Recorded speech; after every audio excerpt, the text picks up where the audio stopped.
13-year-olds are legally allowed to do adult things, but if you're a student, you're banned from dating. In Japan, schools aren't just strict. They're governed by rules so bizarre you might think they're fiction.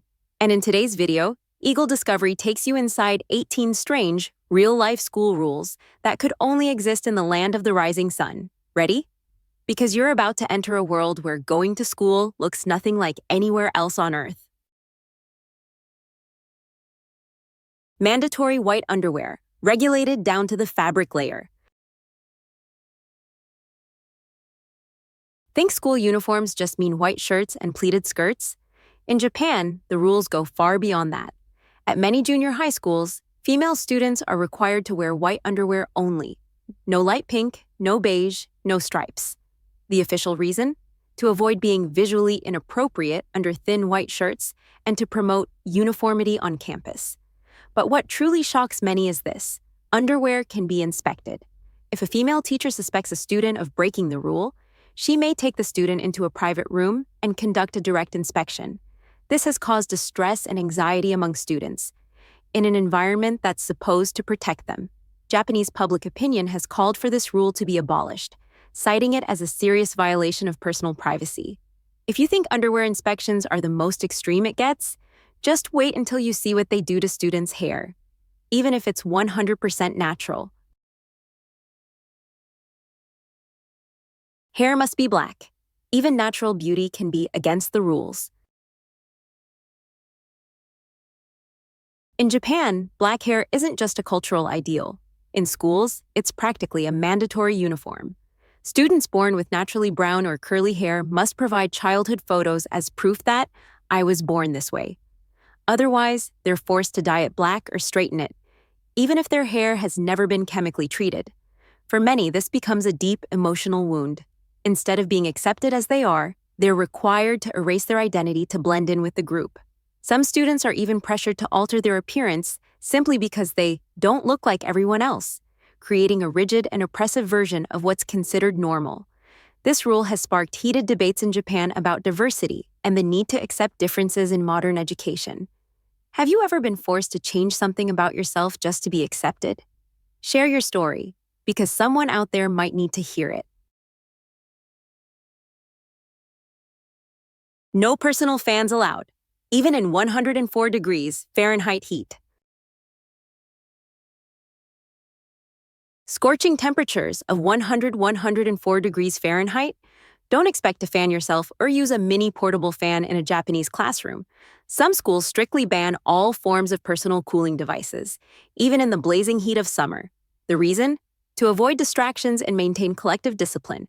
But this rule has led many students to suffer from fatigue, dehydration, and a significant drop in concentration. For those especially sensitive to heat, it's not just uncomfortable, it poses real risks to both physical and mental health. While some schools have started installing air conditioning in classrooms, many still lack the resources, making summer learning a dreaded experience year after year. This lack of flexibility has sparked growing criticism across the country.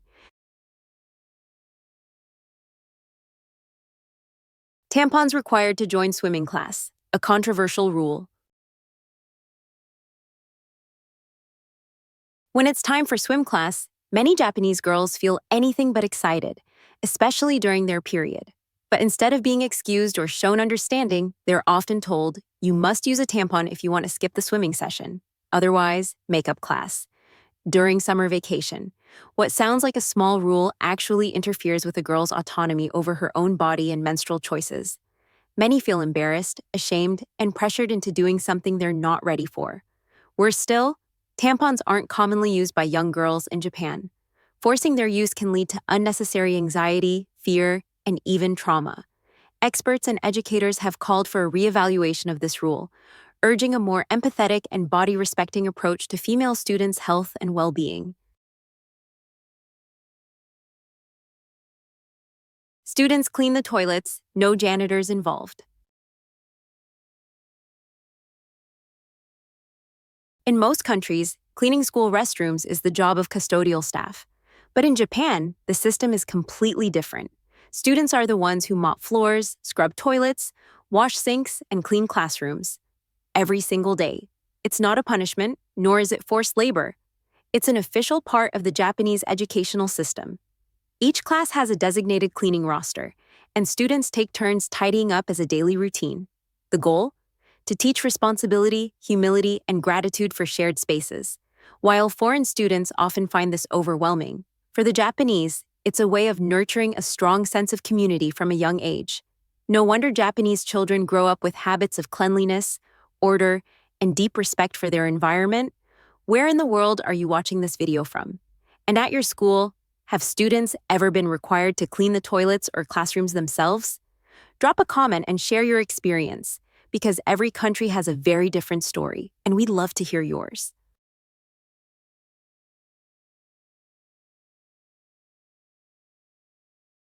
Lose your helmet, no replacement given. In some Japanese schools, students who ride bicycles are issued a school-provided helmet. But here's the catch: you only get one. Lose it, damage it, and you won't be given another. Sounds harsh? The educational philosophy behind it is clear. Value your belongings, take responsibility, and learn to care for what you're given. Some students have shared stories of losing their helmets and having to walk several kilometers to school for weeks, a form of learning through consequence. It's more than a lesson in discipline. It's about respecting even the smallest possessions and accepting responsibility for your actions. No home lunches. You must eat the school meal. In elementary and junior high schools across Japan, bringing lunch from home is not allowed. All students eat together in class with school-provided meals, and they are expected to finish everything on their plate. The goal?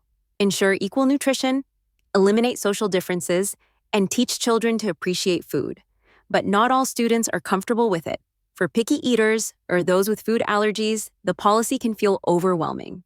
Some even feel embarrassed if they can't finish their meal, worried about being called out by peers or teachers. Still, many see this as an opportunity for students to adjust their palate, overcome their fear of unfamiliar foods, and learn to live harmoniously in a group setting. No phones allowed, and nobody complains. In many countries, students sneak phones into their pockets, text under the table, or secretly film TikToks during class. But in Japan, phones are completely banned on school grounds, even during breaks. No games, no selfies, no social media scrolling. Instead, students talk face-to-face, play physical games, or read books during recess. It may sound strict, but surprisingly, few students complain. Most accept it as normal. And many teachers say the phone-free environment has helped students focus better, feel less stressed, and develop real social skills. In a world drowning in screen time, Japanese schools are quietly building stronger human connections, the old-fashioned way. Ponytails not allowed. It might sound unbelievable, but many Japanese high schools ban ponytail hairstyles for female students. Why? Some schools claim that ponytails are too sexual and could distract male students. This rule has sparked outrage internationally for reinforcing gender bias and taking control over girls' appearances to an absurd level. Still, some schools continue to enforce it as part of their so-called moral education. Critics argue that instead of teaching boys to respect women, schools are choosing to restrict girls' freedom. A backward and prejudiced approach that has no place in modern education. No makeup, no accessories, no personal grooming. In certain Japanese schools, students are strictly prohibited from wearing makeup, jewelry, nail polish, or even shaving their legs. Items like earrings, watches, and headbands are completely banned. The goal is to keep everyone looking simple and uniform, to avoid excessive differences in appearance. But this policy has drawn criticism for being overly controlling. Many believe it erases individuality and personal freedom, especially during a time of self-discovery. Some students say they've been scolded just for having shiny lips or extra clean nails. This push to standardize appearance is seen by many as out of step with modern education, which should celebrate diversity and personal expression. Teenage love? Forget about it. Another strict rule: Romantic relationships are forbidden in many Japanese schools.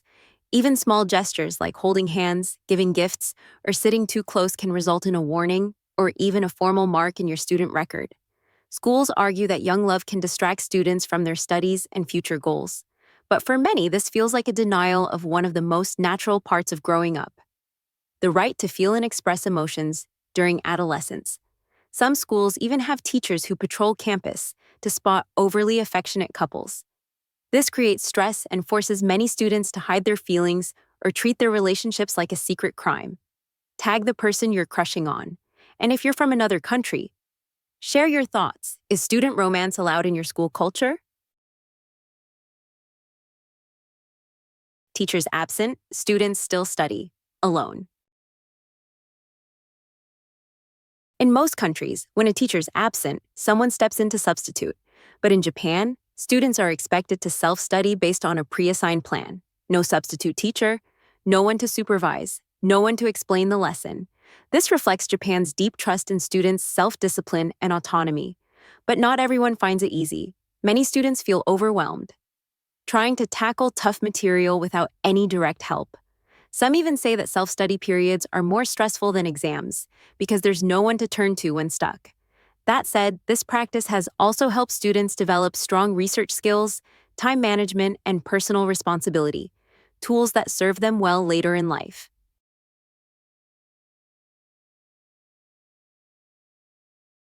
Everyone must join a club, no exceptions. Even if you're introverted, not into group activities, or swamped with academic work, you're still required to join at least one club in most Japanese schools. Why? Because for the Japanese, clubs aren't just for fun.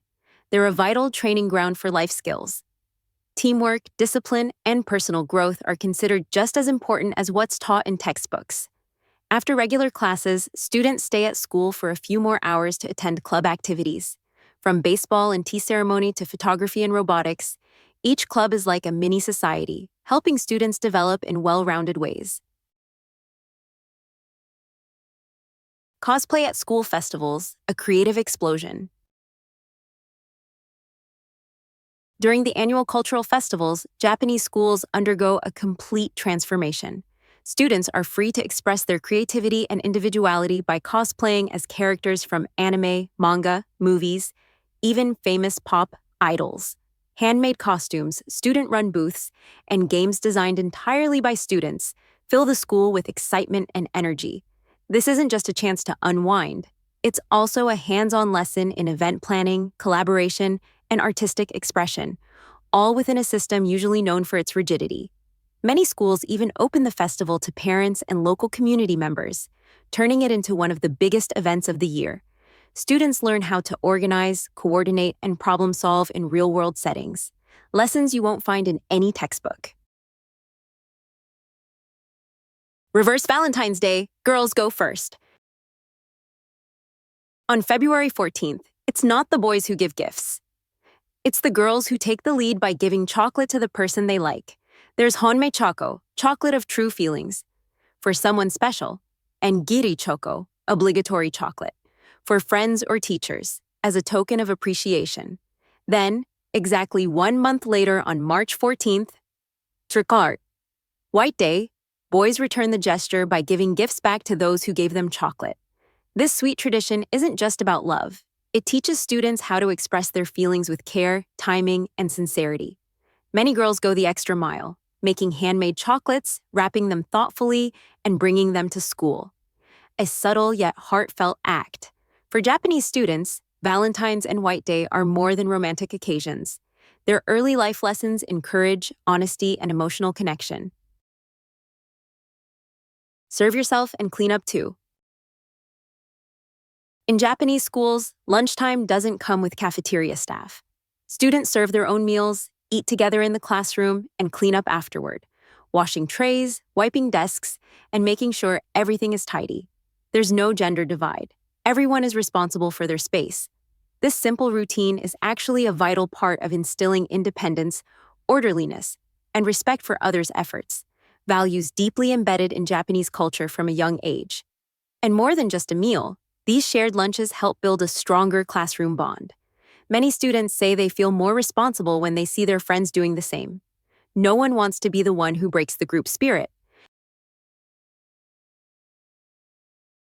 No security guards. Students enter and exit freely. Japanese schools typically don't have tall gates, locked fences, or full-time security guards. The gates stay open all day. Students come and go on their own, with no direct supervision. This reflects a society built on safety, trust, and personal responsibility. But this freedom comes with high expectations. Students are trusted not to skip class or take advantage of the open access. Schools work closely with parents and the local community to monitor things indirectly. There may be no physical barriers, but a shared sense of responsibility and mutual trust acts as the invisible safeguard that keeps the school environment stable and secure. A few inches too short, and you could get punished. Even small changes to your appearance, like a trendy haircut or a skirt that's a bit too short, can get you reprimanded or punished in many Japanese schools. Some institutions have strict guidelines for skirt length, hairstyle, hair color, even the shine of your shoes. These rules are intended to preserve the student spirit, modest, humble, and non-flashy. But in today's world, many argue that such rigid policies suppress self-expression and add unnecessary pressure to students. Some students say they've lost confidence simply because their appearance didn't fit the standard, even though they weren't breaking any academic or behavioral rules. As a result, some education advocates are calling for a reform of outdated appearance rules, urging schools to embrace individuality and diversity as part of a modern, inclusive education system. You've just explored 18 unbelievable school rules in Japan with Eagle Discovery. Now it's your turn. Which of these 18 rules surprised you the most? Drop a comment below and let us know. And remember, this is just a small glimpse into the unique world of Japanese school life. If you want to keep uncovering more mind-blowing stories about culture, education, and daily life in Japan and around the globe, hit that subscribe button, turn on the notification bell, and don't miss the next adventure from Eagle Discovery.